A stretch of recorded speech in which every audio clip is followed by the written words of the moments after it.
English teacher, part 25. Task achievement.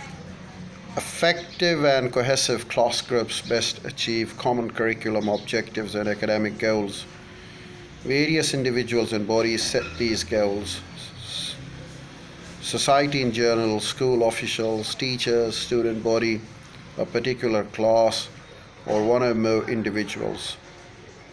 One of a teacher's most difficult tasks is to harmonize a variety of goals.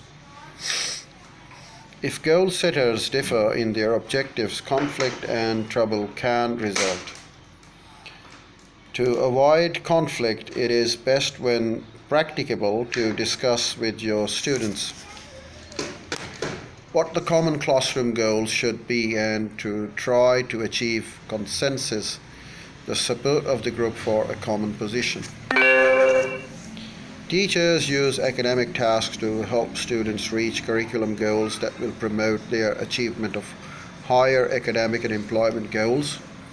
Group skills required for academic task achievement include the following directions: asking questions, obtaining and sharing information and ideas, summarizing, checking for understanding, directing the group's attention to matters in hand, and budgeting time. Group maintenance. Effective group maintenance requires identifying and dealing positively with the affective feeling and interpersonal relationships of one's class members. Group maintenance skills include the active listening, responding to ideas, paraphrasing, sharing feelings, encouraging others, and checking for consensus. The object of teaching group maintenance skill is to build a strong, cohesive, and stable work group whose members help and support one another in achieving academic tasks. Part of the challenge of group maintenance lies in the fact that membership in some class group is not voluntary. Elementary school students, for example, do not select their class groups. Though as students move through high school, their choice of option increases.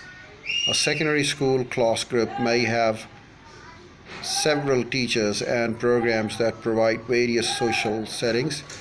Membership in adult education classes may or may not be fully optional, depending on employers and the job's requirement. Group norms.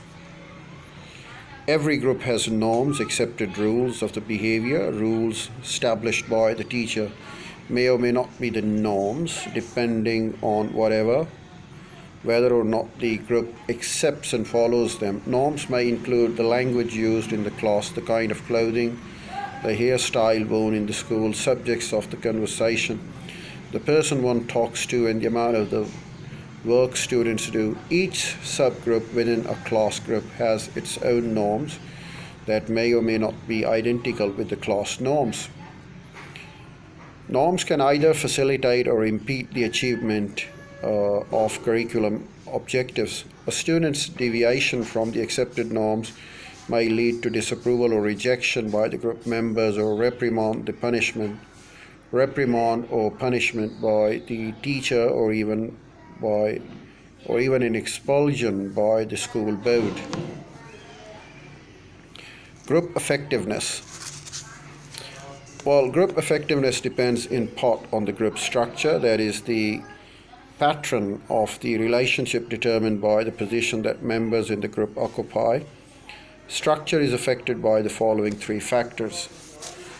Number one, roles. A person's role is the sum of the functions he or she is expected to perform within a group.